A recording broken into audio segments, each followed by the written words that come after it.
Hello everyone, here's one of my bracelet designs. I'm going to show you how to make an adjustable knot.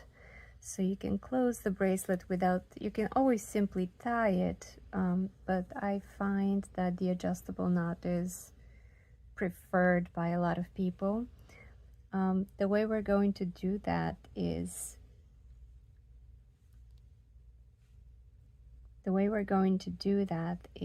we're going to cross the strings, the ends of the bracelet, and I'm going to wrap the top one over my finger and then under, go over both of these strings, and now you should have a small loop here. We're going to pass it from underneath through the loop and slide